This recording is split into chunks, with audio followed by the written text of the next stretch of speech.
percobaan pengereaksian senyawa alkana berwujud liquid dengan air bromin seharusnya diberi perbedaan variabel dalam penggunaan sinar matahari dan yang tidak menggunakan sinar matahari. Karena percobaannya sangatlah signifikan jika direaksikan dengan menggunakan sinar matahari yang mengandung ultraviolet. Nah, ketika direaksikan dengan sinar ultraviolet, maka alkana akan cepat mengalami reaksi substitusi yang menyebabkan larutan berubah warna dari orange kecoklatan ke warna bening. Nah, oleh karena itu, praktikan akan tahu di mana bedanya reaksi alkana dengan atau tanpa cahaya matahari. Bahwa jika senyawa alkana itu direaksikan dengan air bromin tanpa adanya cahaya matahari, maka reaksi yang berlangsung menjadi lambat sehingga larutannya itu bisa saja belum berubah warna menjadi bening.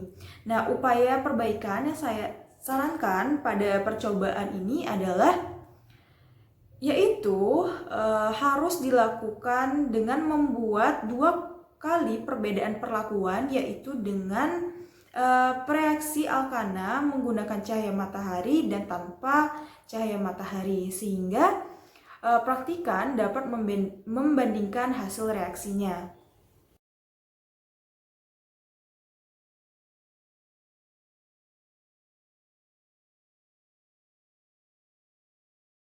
Kegagalan yang kedua yaitu dalam uji coba nyala senyawa sikloheksana, sikloheksena, N-heksana, dan toluna. Dalam video ini tidak diberi waktu pencatatan berapa lama api dapat menyala dengan senyawa-senyawa tersebut, sehingga perhatikan menjadi tidak tahu dan tidak bisa membandingkan mana yang mereaksikan nyala api yang paling lama dan yang paling cepat untuk dihubungkan dengan sifatnya. Jadi upaya perbaikan yang saya sarankan adalah tentunya menggunakan stopwatch untuk menghitung lama waktu penyalaan api terhadap senyawa-senyawa tersebut, sehingga perhatikan dapat membandingkannya dengan teori yang ada, sehingga pengetahuan itu dapat tertanam dalam diri praktikan.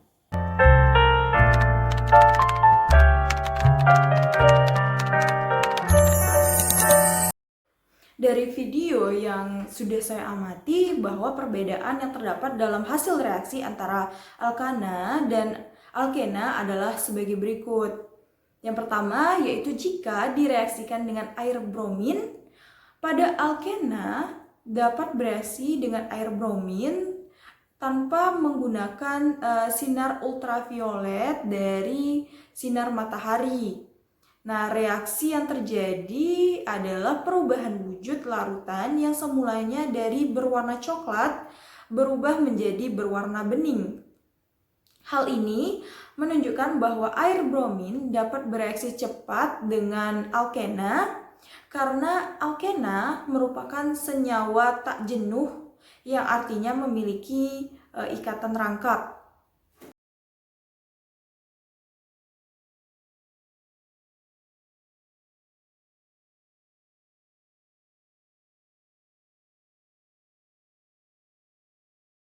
Sedangkan pada alkana, air bromin bereaksi sangat lambat sehingga diperlukan bantuan sinar ultraviolet yang terdapat di sinar matahari untuk melakukan lisis terhadap ikatan tunggal alkana sehingga dapat bereaksi dengan bromin.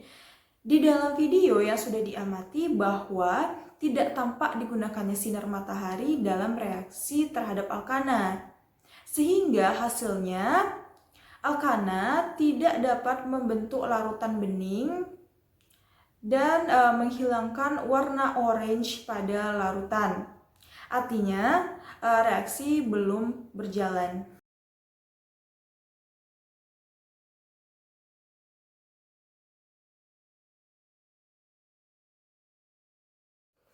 Jika direaksikan dengan kalium permanganat pada pereaksian kalium permanganat dengan senyawa alkana, menunjukkan bahwa larutan yang terbentuk tidak menghasilkan endapan coklat, yang artinya belum terjadi reaksi antara dua senyawa tersebut.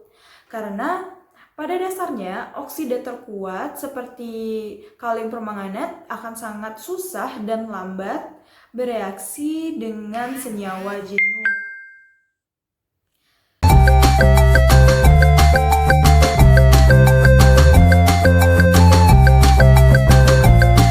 Yang kedua, sedangkan pada pereaksian kalium permanganat dengan senyawa alkena, hasil menunjukkan bahwa terbentuknya endapan coklat yang artinya terjadi reaksi terhadap dua senyawa tersebut sehingga menghasilkan suatu zat baru yang ditunjukkan dengan endapan coklat yang terjadi merupakan wujud dari MnO2.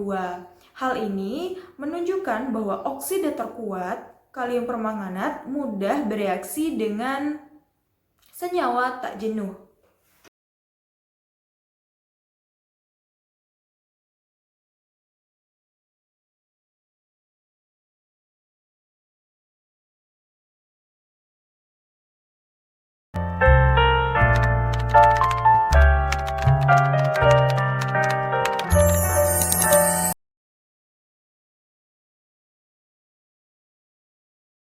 Percobaan alkana dengan air bromin menggunakan UV light otomatis, di mana pada percobaan ini dilakukan dengan pereaksian senyawa alkana dengan dua perlakuan. Yang pertama yaitu tanpa UV light otomatis dan tanpa cahaya. Sedangkan perlakuan yang kedua adalah dengan menggunakan UV light otomatis, kemudian dilihat perubahan yang terjadi pada larutannya. Penggunaan UV light ini saya pikir akan dapat memudahkan praktikan dalam melakukan percobaan karena akan lebih cepat dan dapat dilakukan pada tempat tanpa adanya cahaya matahari. Jadi tinggal menggunakan UV light otomatis saja.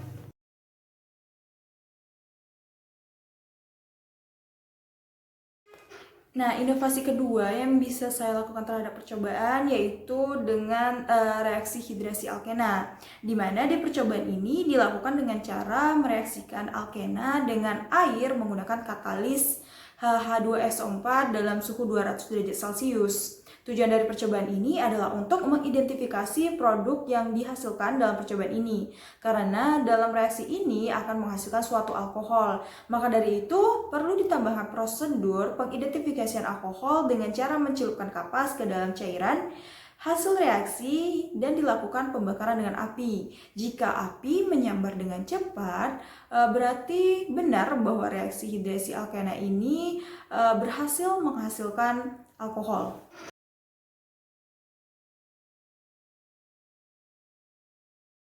Yang ketiga yaitu reaksi oksidasi alkuna. Nah, reaksi ini dilakukan dengan cara pemanasan senyawa alkuna yang berbentuk liquid di dalam tabung reaksi yang disumbat dengan karet yang dihubungkan dengan pipa bengkok yang dialirkan ke dalam air kapur. Nah, tujuan dari percobaan ini adalah untuk mengidentifikasi apakah reaksi oksidasi alkuna memang benar menghasilkan karbon dioksida. Percobaan ini diawali dengan pemanasan alkuna. Kemudian, gas yang keluar dari pemanasan tersebut akan dialirkan melalui pipa bengkok ke dalam air kapur. Jika air kapur berhasil menjadi keruh, berarti percobaan ini berhasil membuktikan bahwa di dalam reaksi oksidasi alkuna menghasilkan karbon dioksida.